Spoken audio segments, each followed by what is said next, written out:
Big Boss season 8ல காதல் ஜோடியா அறியப்படுற நம்ம விஷால், தர்ஷிகா இவங்க 2 பேருமே வந்து நைட் ஆனா ஒரு சேட்டைய பண்ணிடுறாங்க. ஹக் பண்ணிட்டு அதுக்கப்புறம் அந்த காதல் கதைகள்லாம் பேசிட்டு தான் படுக்குறாங்க. பகல்ல வந்து பார்த்தீங்கன்னா, அந்த வேலையெல்லாம் பெரும்பாலும் செய்யல. பகல்ல வந்து பார்த்தீங்கன்னா, கேம் அது சம்மந்தமான வந்து விளையாட்டு தான் விளையாண்டுட்டு இருக்காங்க. நைட்ல தான் வந்து பார்த்துட்டீங்கன்னா, அவங்களோட அன்ப பரிமாறிக்கிட்டு, அதுக்கு தகுந்தாப்புல பேசிக்கிட்டு அப்படியே வந்து பார்த்தீங்கன்னா, கேம் ஓட்டிக்கிட்டு இருக்காங்க.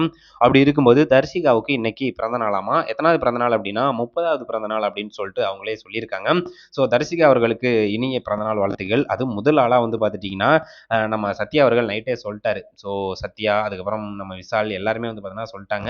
அதுவும் விஷால்ன ஹக் பண்ணி பிறந்தநாள் வாழ்த்துக்கள்மா, நீடோடி வாழ்க அப்படிங்கிறாப்புல வந்து நம்ம விஷால் அவர்கள் அவங்களோட காதல் மொழி மூலியமாவே வந்து பார்த்துட்டீங்கன்னா, நம்ம தர்ஷிகா அவர்களுக்கு பிறந்தநாள் வாழ்த்துக்கள சொல்லிட்டாங்க.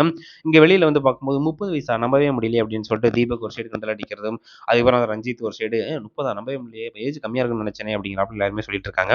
ஸோ தர்ஷிகாவுக்கு 30 ஏஜ் ஆயிடுச்சு அப்படின்னு சொல்லிட்டு அவங்களே சொல்லியிருக்காங்க. ஸோ தர்ஷிகா அவர்களுக்கு இனிய பிறந்தநாள் வாழ்த்துக்கள். கேம கடைசி வரலும் கொண்டு போவாங்க அப்படின்னு பார்த்தோம்னா, முடியாது போல. இந்த வீக்லயே வந்து பார்த்தீங்கன்னா, ஓட்டு ரொம்பவே கம்மியா வாங்குனது நம்ம தர்ஷிகா தான். ஸோ அதுக்கு அடுத்த இடத்துல நம்ம விஷால் இருக்காரு. ரொம்பவே லோவஸ்ட் ஓட்டு இவங்க 2 பேர் தான் இருக்காங்க. இன்னும் ஒரு 4 பேர் இருக்காங்க. அவங்களும் வந்து பார்த்தீங்கன்னா, இவங்களோட கொஞ்சம் தான் ஓட்டு அதிகம். ஆனா இவங்க 2 பேரும் எலிமினேட் ஆவாங்களா, ஆக மாட்டாங்களா அப்படின்னு சொல்லிட்டு தெரியல. வெயிட் பண்ணி பார்ப்போம்.